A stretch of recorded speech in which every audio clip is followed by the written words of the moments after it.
We've had an amazing week in the stock market this week, finishing off with a strong Friday. Boy, those data centers are booming today.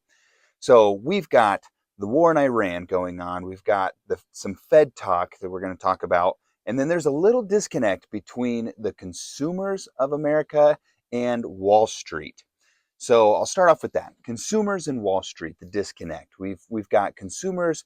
Their new data came out today that the sentiment is low, meaning the consumers are not thinking happily of the near future in where they're seeing the economy going. A lot of that is due to oil prices, but we talked about this before that oil prices are fast to go up and slow to go down. And so when we see those price per barrels raise quickly, then you're going to see those gas prices at the gas stations rise quickly, but then they come down slowly. So once we start seeing those slow down and come back down, then I strongly believe the consumer sentiment will follow.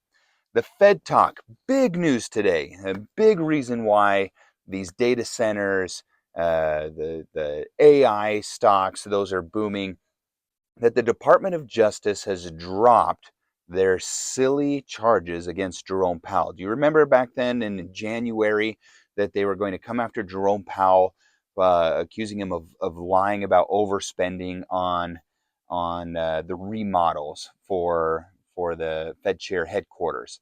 I completely 100% agree on holding all government officials accountable for spending. So that would be great, but I really doubt that that was why they had the charges against him to begin with. So this is great. They're dropping that. What that means is now we can move forward. We can turn that page in the book and start looking towards Kevin Warsh. Now we can bring him, make him official, move on, get a new Fed chair, and start seeing what he's going to do. So a lot of that decision with the DOJ dropping it is turning into expectations in the future of lowering interest rates. When interest rates lower, then profits go up with these corporations, and then the stock goes up. So since the stock's always pricing in the future, that's what's going on this week. That's what's going on today here on Friday. And then war in Iran, it's settling down. We had a 2 week delay, and then earlier this week, we Trump came out and said that he's going to just extend that ceasefire indefinitely. The market responded very well to that. To that. So a lot of positive catalysts this week. It's been a great week. Goodness sakes, over the last month, the Nasdaq's up around 14%. So we might be getting into momentum territory. We're hitting all-time highs.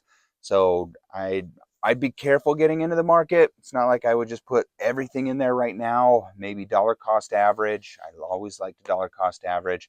Then if we hit some more geopolitical, those are typically great buy the dips as we're seeing today. So we'll talk to you soon.